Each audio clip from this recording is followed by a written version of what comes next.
మీరు ఎంతమంది పరలోకానికి తప్పకుండా వెళ్ళాలనుకుంటున్నారు? ఏది ఏమైనా పరలోకంలో కన్ను మూసి అడుగు పెట్టాలి అని ఆశ ఉన్నాడు. చేయొద్దండి. రాత్రి 2 ఎత్తున్నాను, ఇప్పుడు 1 ఎత్తున్నాను. రైట్.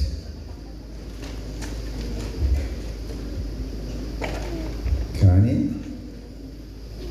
పరలోకంలో ప్రవేశించము అందరికీ సాధ్యము కాదు. కానీ ఎవరికి సాధ్యమయ్యాయంటే తన్ను తాను జయించుకున్న వారు ఎవరైనా ఉంటే వారికి పరలోక రాజ్యము సాధ్యము. ఎవరికి?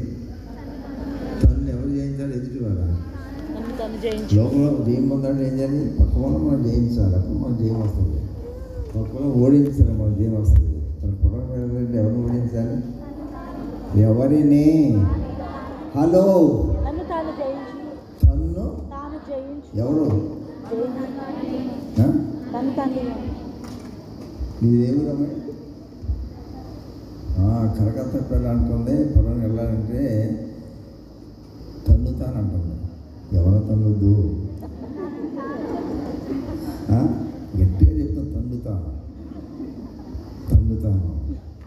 తన్నుతాను అన్నావా లేదా? తనితే పొలం వెళ్తారమ్మా. అవును, ఎవరితో అయినా పొలంలోకి వెళ్ళరు. తన్నుకున్నాడు. తప్పకుండా విశాఖపట్నం సేవకుడు ఇమ్మేగా తెలుసా మీకు? ఎక్కడున్నాడు ఆయన? ఈయనేనా? తను చాలాసార్లు చెప్తుంటాడు, చిన్న వయసులో వాళ్ళ నాన్న కాలుతో తన్నేడట. ఏంటి? వాళ్ళ నాన్నే కాలుతో తన్నేడట. దాని విషయం క్షమాపణ అడిగావా? పశ్చాత్తపడ్డావా? అవును. మీరు ఎంతమంది ఎన్ని నేరాలు చేస్తున్నారు? ఎన్ని నేరాలను క్షమాపణ అడుగుతున్నారు?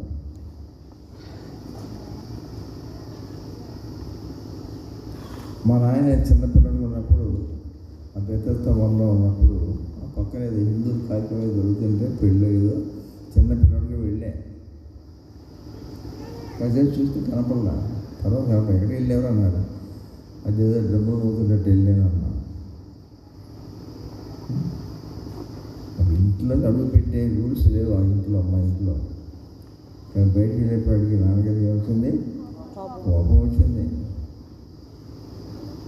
నాన్నగారు అన్న ఇప్పుడు అన్నాం, నాకు అలవాటు లేదు. అమ్మగారు నాన్నగారు అంటాం లేదు, నాన్న అమ్మ అంటానే. గాలి పెట్టి ఎప్పుడు పిలవాలి, అప్పుడు పిలవాలా, ఇప్పుడు పిలవాలా.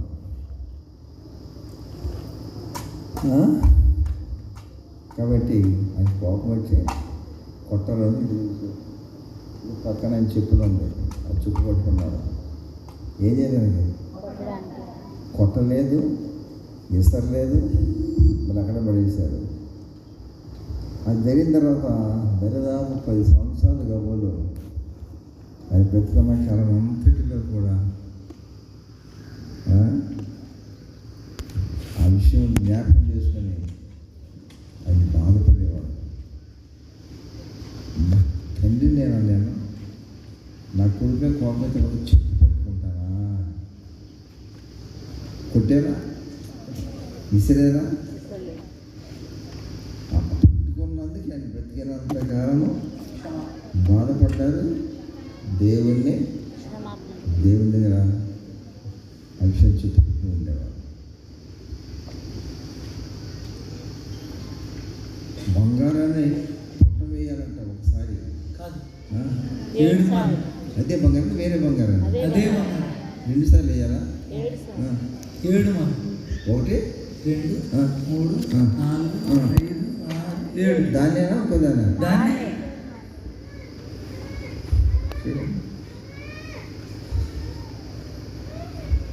నిజముగా పొలం వెళ్ళాలనుకుంటే తప్పుగానే చేస్తే మనసులో బాధపడిన ఇతర విషయంలో అది క్షమించు అని అడగాలి. క్షమించాలి, అడగాలి. నేను చెప్పేది ఏంటంటే 7 సార్లు అడుగు. అప్పుడప్పుడండి ఒకేసారి 7 సార్లు కదా. ఎప్పుడు అప్పుడు జ్ఞాపకం చూడాలా? ఐఎమ్ సారీ అమ్మా, ఓకే నాన్నగారు ఆయన బ్రతుకున్నంత వరకు ఆ ఫీలింగ్ ఆయనలో ఉంది. పర్లోకం వెళ్ళాలనుకున్న వాళ్ళతో మాట్లాడుతాను నేను, అందరితో కాదు.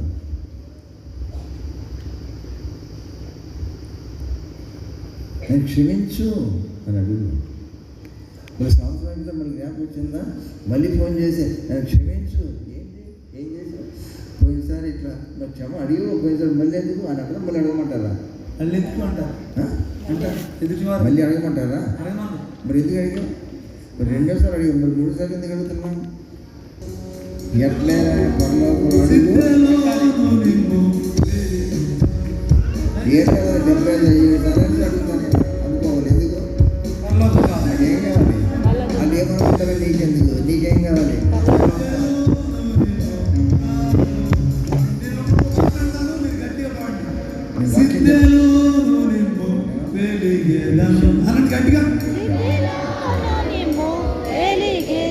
అందరు గట్టిగా సిద్ధలోను నింపు వెలిగేదను,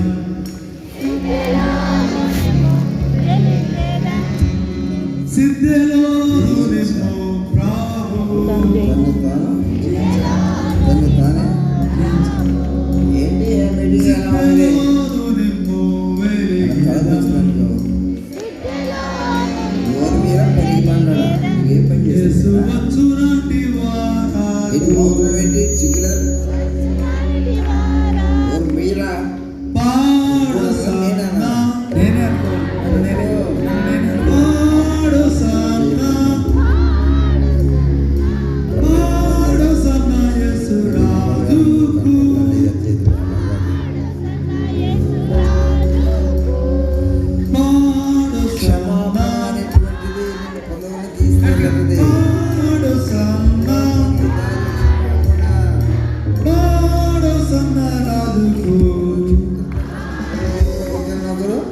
ఏంటి ఆత్మజాలరిగా చేయునన్.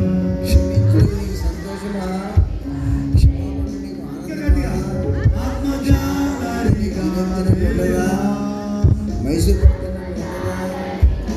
ఇష్టమైన దొరికినంత ఉంటుందా? ఒక్కలాగే ఉంటుందా? మరి కుక్కలు చూడండి,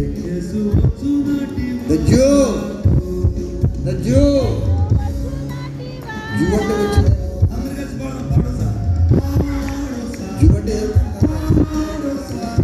సార్ 2 సార్ 3 సార్ 4 సార్ 5 సార్ 15 సార్లు చేత రావట్లేదు. జువంటే కుక్కలేదా? మరి రాదే. ఒకసారి వస్తే రావట్లేదు. ధైర్యం చేస్తే ఎప్పుడో 3 నెలల క్రితం పడైతే దొరికిందంటే దానికి పట్ల ఏం ఆనందిస్తుందో. పిలిచినా రావట్లేదు. కుక్క తెలిసి ఎండిపోయినా ఎముకైనా 3 నెలలదైనా పరిశ్రమ పచ్చితం లేకపోయినా, దాని మాసం అనుకున్నది లేకపోయినా, మురిగి లేకపోయినా, అంతా ఎండిపోయినా మట్టి అంటుకున్నా సరే ఏమి జరిగితే 12.5 ఎంత ఎంత అన్నారా? 12.5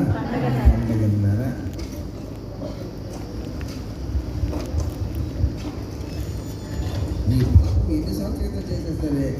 జ్ఞాపకం వచ్చినట్లయితే అయ్యో ఎంత నీచమైన మనిషి నేను, ఎలా మాట్లాడేది మాట, ఎలా కలతో తన్నాను, ఎలా కొనుక్కున్నాను, ఎలా కేక వేశాను, హరి అన్నాను, మరి కృషి అన్నాను, మరి ఇవ్వందని అన్నాను, నువ్వు మనిషిగానే అన్నాను, నువ్వు దున్నపోతుగా అని అన్నాను. మీరు ఎంతమంది అలిని దాన్ని 77 సార్లు క్షమాపణ తప్ప ఏది చెప్పండి. చాలా మంది బైబిల్ శ్రద్ధ ఒకసారి క్షమించిన తర్వాత మళ్ళా పనులు జ్ఞాపకం నీకే రణం కూడా ఉంటాను. నేను నా సిద్ధం వచ్చారా లేకపోతే నీ సిద్ధాంతం నా సిద్ధాంతం నాది, ఈ సిద్ధాంతం నీదే. మన సమాజం నేర్చుకున్న విలువలు